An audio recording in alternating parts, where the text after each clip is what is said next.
warahmatullahi wabarakatuh. Selamat pagi anak-anakku semua.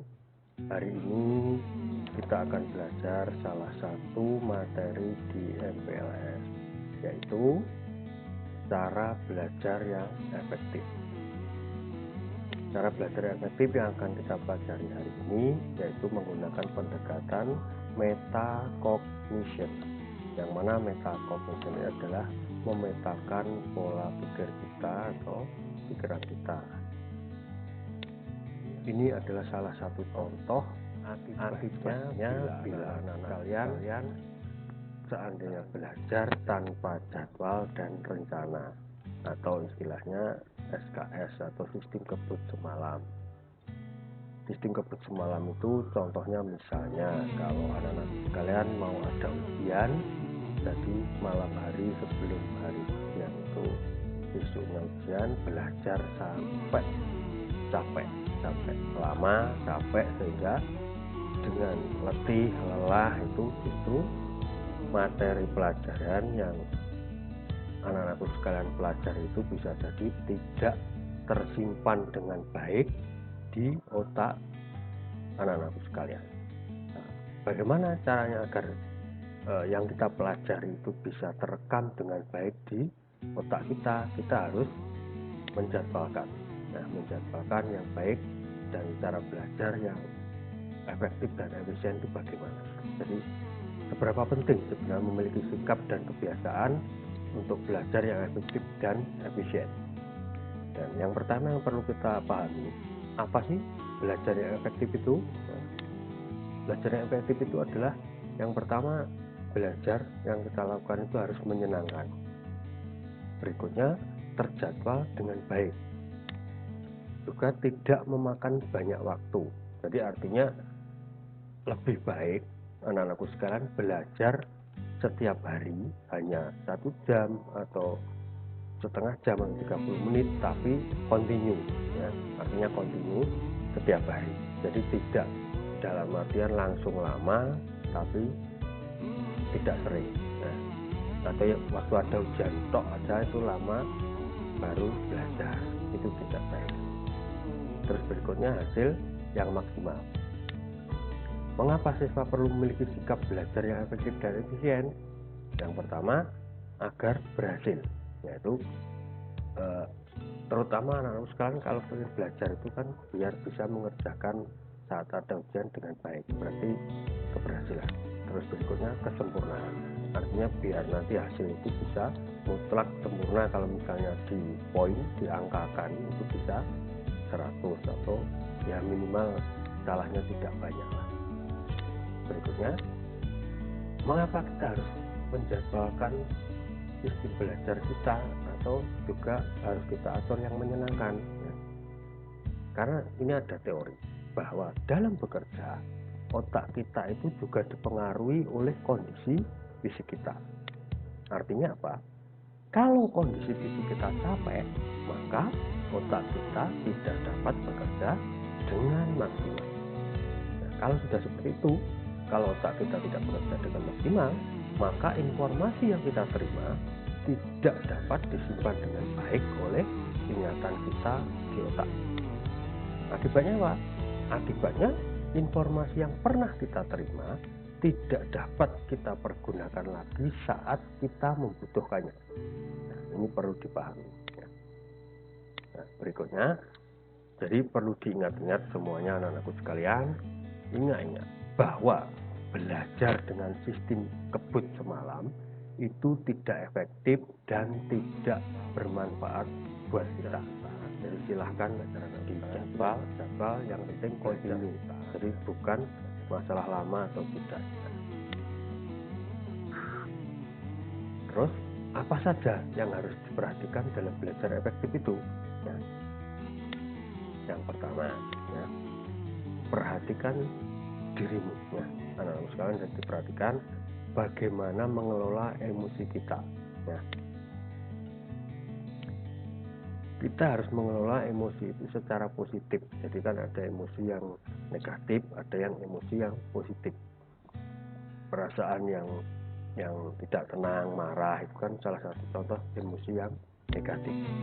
Setelah emosi kita itu positif ya, rasa senang, terus rasa pokoknya kita itu enjoy dalam belajar itu, dengan kita sudah emosi positif, maka selanjutnya kita bisa meningkatkan kekuatan otak kita nanti, yang akhirnya apa yang kita pelajari itu dapat tersimpan di memori otak kita dengan baik ya. Terus kalau sudah tersimpan dengan baik di kekuatan otak kita, otomatis itu nanti akan berlanjut ke keberhasilan. Jadi apa yang kita mau tadi yang sudah kita pelajari, saat dibutuhkan nah, kita bisa mengakses memori di otak kita itu dengan baik ya. Kalau sudah berhasil, berarti selanjutnya apa? Nah, selanjutnya berarti kehormatan diri. Artinya kalau saat ada ujian misalnya, atau ulangan harian, atau mengerjakan tugas di kelas, dengan anak-anak sekalian bisa menjadwal atau bisa mengatur emosi positif dan di kekuatan otak kita, nanti kan berhasil. Ada kehormatan diri, artinya saat diumumkan oleh guru nilainya yang bagus siapa, itu kan ada rasa bangga karena nilai kita mungkin yang terbaik, meskipun tidak di terbaik pertama, misalnya terbaik kedua, ketiga, itu kan ada rasa bangga. Nah, seperti itu. Berikutnya, perhatikan dirimu yang berikutnya ini apa. Jadi ini yang penting juga ya. Jadi ciptakan minat dalam dirimu dengan bertanya ya. Dengan bertanya apa? Nah, apa manfaat bagi diri anak-anakku sekalian. Jadi mulai sekarang difilter sendiri, apa-apa yang dilakukan itu ada manfaatnya enggak buat anak-anakku sekalian ya. Nah, untuk selanjutnya kita belajar itu nanti ada beberapa kelompok ya. Nanti silahkan anak-anakku sekalian bisa menganalisa dirinya sendiri. Nanti saya itu termasuk yang mana ya. Perhatikan diri anak-anak sekalian. Jadi nanti perhatikan, yang tahu ini adalah diri anak-anakku sekalian. Jadi bukan bapak ibu guru, bukan orang tua anak-anakku sekalian, temannya ya, tapi diri kalian sendiri ya. Ini mulai bertanya sekarang di diri anak-anakku sekalian sendiri. Apakah suka mencoret-coret ketika bicara di telepon ya? Apakah suka berbicara dengan cepat ya?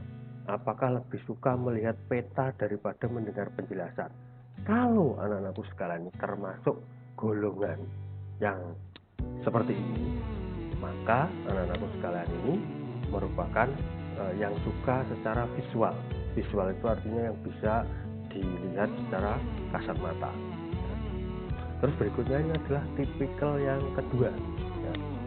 Yang tipikal kedua ini, kalau pertanyaan-pertanyaan ini terjawab dengan diri anak-anak sekalian, berarti anak-anak sekalian merupakan tipikal yang kedua ini. Apakah kamu suka berbicara sendiri? Apakah kamu menyukai ceramah atau seminar daripada membaca buku? Apakah kamu lebih suka berbicara daripada menulis? Nah, maka anak-anakku sekalian ini termasuk golongan atau tipe yang suka auditorial. Jadi audio ya, audio ini suara ya. Terus berikutnya tipikal yang ketiga ya. Yang ketiga ini silahkan bertanya lagi pada diri anak-anakku sekalian sendiri. Apakah suka berpikir lebih baik ketika bergerak atau berjalan? Artinya bergerak berjalan ini tidak diam, tidak suka diam. Apakah kamu banyak menggerakkan anggota tubuh ketika bicara? Apakah kamu merasa sulit untuk duduk diam? Jadi tipikalnya memang yang tidak bisa diam. Kalau anak-anakku sekalian termasuk yang seperti itu, berarti anak-anakku termasuk tipikal yang kinestetik. Jadi suka gerak ya. Terus berikutnya ya, bagaimanakah kemampuan belajarmu? Ini juga silahkan mulai bertanya pada diri anak-anak sekalian sendiri ya. Berapa lama waktu yang kamu butuhkan ya untuk belajar ya. Terus berikutnya perhatikan lingkungan juga ya. Ini akan mempengaruhi hasil dari belajar anak-anakku sekalian.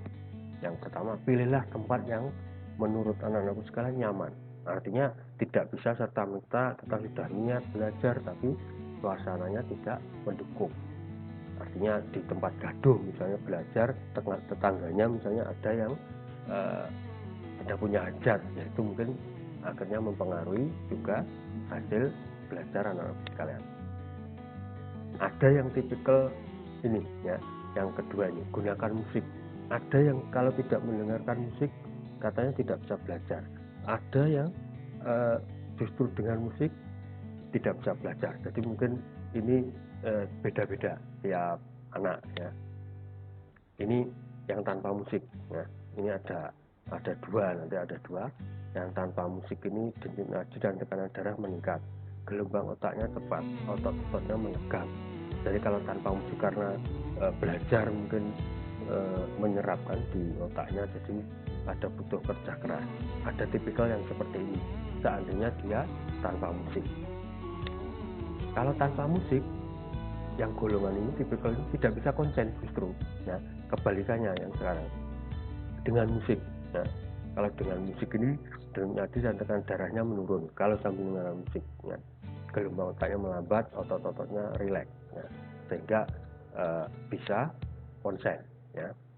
Nah ini silahkan nanti anak-anak sekalian yang tadi seperti di pertama, yang penting bahwa silahkan belajar model bagaimana yang dikondisikan yang nyaman, yang penting apa yang dipelajari itu bisa terserap dengan baik dan tersimpan dengan baik di memori otak anak-anak sekalian.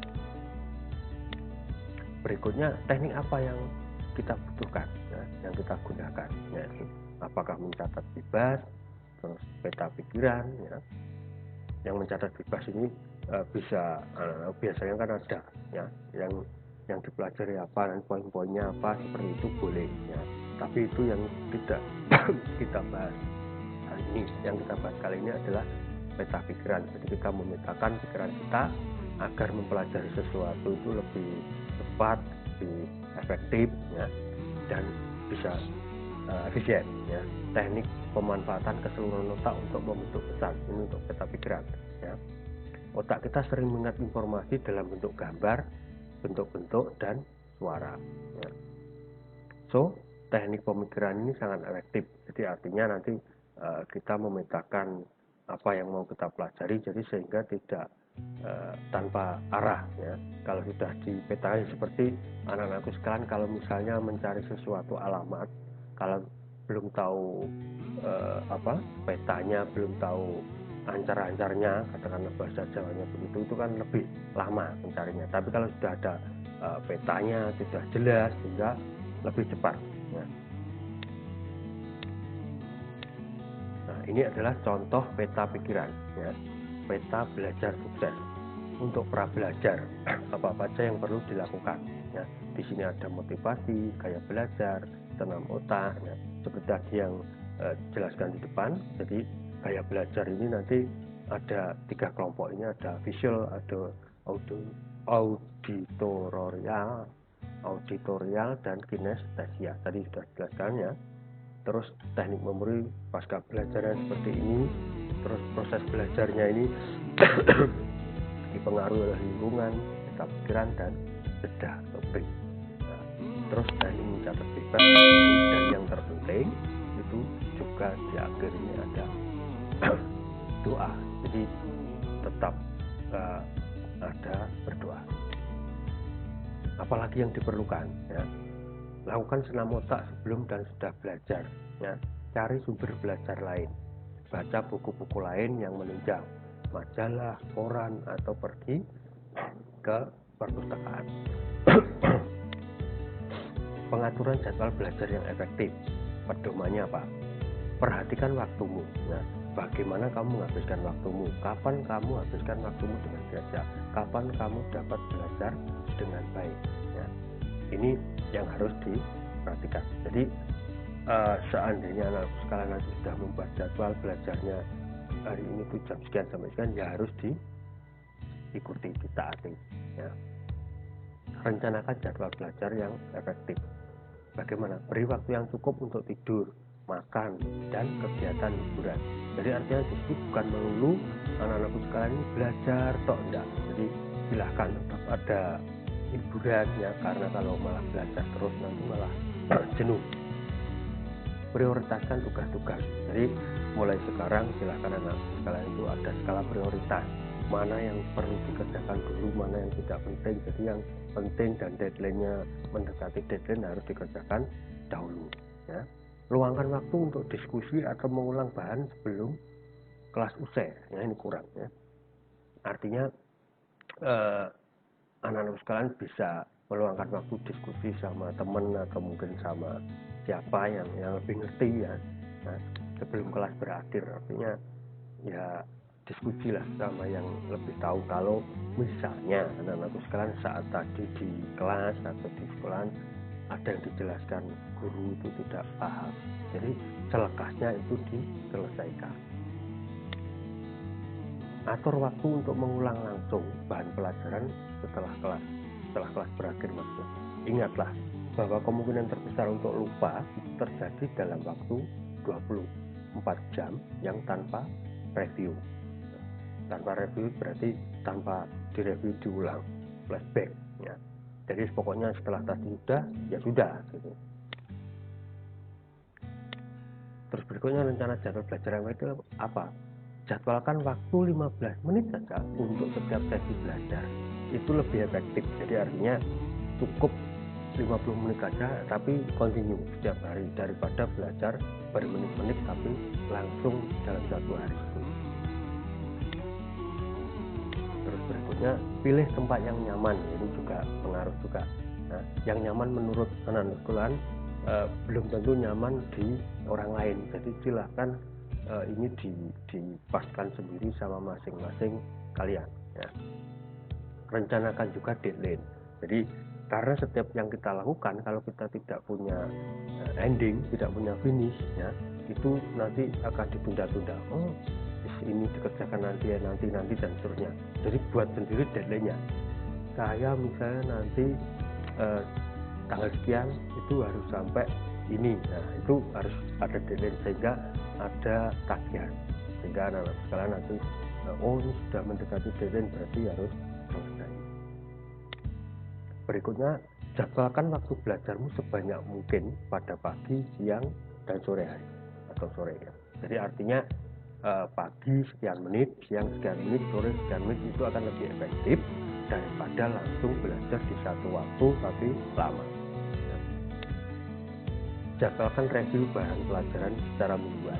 Review ini artinya mengulang ya, diulang-ulang biar nanti saat ujian akhir tidak langsung borongan belajarnya. Mungkin kalau mau ujian misalnya materinya ada 4 bab. Nah, kalau sudah disijil kan berarti tinggal yang belum aja. Jadi tidak langsung 4 bab ini dipelajari langsung dalam satu malam. Nah, hati-hati jangan sampai diperbudak oleh jadwalmu sendiri ya. Membuat rencana belajar yang efektif. Jadi silahkan dibaca pertanyaan berikut ini sebelum anak-anak sekalian merencanakan belajar yang efektif. Apakah kamu suka membaca, bercerita, atau menghafal? Kalian suka yang mana ya? Kamu lebih suka belajar kelompok atau belajar mandiri? Nah, ini artinya karena ada anak-anak tertentu itu yang tidak bisa belajar secara kelompok ya. Jadi dia tidak bisa belajar di banyak orang, jadi yang maunya sendiri. Ada yang sebaliknya. Nah ini silahkan di anak-anak sekalian termasuk yang mana. Apakah kamu tahu teknik mencatat yang baik ya? Kamu butuh banyak atau sedikit waktu untuk belajar ya? Karena ada beberapa anak-anak sekalian ini yang katakanlah baru diajari sebentar itu sudah bisa, ada yang diajari lebih lama, butuh waktu lama untuk lebih ngerti artinya gitu. Apakah kamu membaca sumber lain selain buku pelajaran? Kalau suka ya berarti memang tipikal yang suka membaca ya. Apakah kebiasaan belajarmu dapat membantumu sukses? Terus ini pertanyaan berikutnya, apakah yang akan kamu lakukan sekarang pada saat belajar? Apakah kamu berhenti untuk meringkas? Apakah kamu bertanya jika tidak mengerti? Ini yang jarang terjadi di anak-anak sekalian kan jarang. Kalau nggak ngerti ya diem aja, nggak mau bertanya. Apakah kamu melakukan evaluasi? Apakah kamu perlu mendiskusikan dengan teman-teman? Apakah kamu harus mempercepat atau memperlambat? Apakah kamu mengandalkan satu sumber saja ya? Jadi dari gurunya situ tidak mau nambah sumber yang lain ya. Meskipun kadang gurunya silap, misalnya materi yang diberikan itu secara tidak sadar, misalnya gurunya salah memberikan informasi. Nah, apakah kamu perlu mencari sumber lain? Apakah kerjaan kamu benar? Apakah kamu bisa mengerjakan lebih baik? Apakah kamu disiplin dengan diri sendiri? Ya. Nah, anak-anak sekalian, demikian tadi adalah ulasan panjang lebar bagaimana cara belajar yang efektif. Semoga anak-anak sekalian dapat mempraktekannya dengan baik. Ya. Saya akhiri. Wassalamualaikum warahmatullahi wabarakatuh.